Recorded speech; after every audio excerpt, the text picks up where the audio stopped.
হাসিনা আপনাদের ছেলে পালিয়ে গিয়েছে। গোপালগঞ্জকে যদি উনি ধারণ করতেন তাহলে ভারতে না গিয়ে উনি গোপালগঞ্জেই আসতেন। ওনার মতো স্বার্থপর উনি ওনার ফ্যামিলির মানুষ ছাড়া গোপালগঞ্জবাসীর কথা একবারও ভাবেন নাই। প্রিয় গোপালগঞ্জবাসী, গোপালগঞ্জ বাংলাদেশের হয়ে উঠতে পারে নাই। আপনারা বাংলাদেশের হয়ে উঠুন। আওয়ামী লীগ পরিকল্পিতভাবে গোপালগঞ্জকে বাংলাদেশ থেকে বিচ্ছিন্ন করেছে, ভবিষ্যৎ প্রজন্মের ভবিষ্যৎকে সংকটে ফেলেছে। আমরা গোপালগঞ্জবাসীকে আশ্বস্ত করতে চাই, গোপালগঞ্জ বাংলাদেশের, ফেনীও বাংলাদেশের, বগুড়াও বাংলাদেশের। বাংলাদেশ এই 64টি জেলার সমান অধিকারের জন্য লড়াই করবে। সবার জন্য আমরা সমানভাবে লড়াই করব।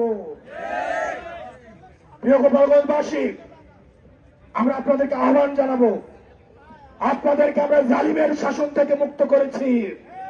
আমরা ইনসাফের বাংলাদেশ করার জন্য আপনাদেরকে সাথে নিয়ে আমরা একসাথে কায়দরদ এবং ইনসাফের বাংলাদেশ গঠন করব। আমরা স্লোগান দিয়ে আমরা আমাদের বক্তব্য শেষ করছি।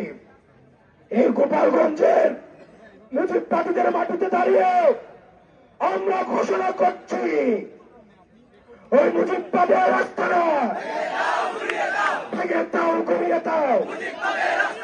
মুজিববাদের আস্তানা, ইনকিলাব ইনকিলাব, মুজিববাদ মুজিববাদ, মুর্দাবাদ মুর্দাবাদ, মুজিববাদ মুজিববাদ, ইনকিলাব ইনকিলাব। কোথায় কোথায় বাংলা ছাড়, এই দেশ আমার দেশ।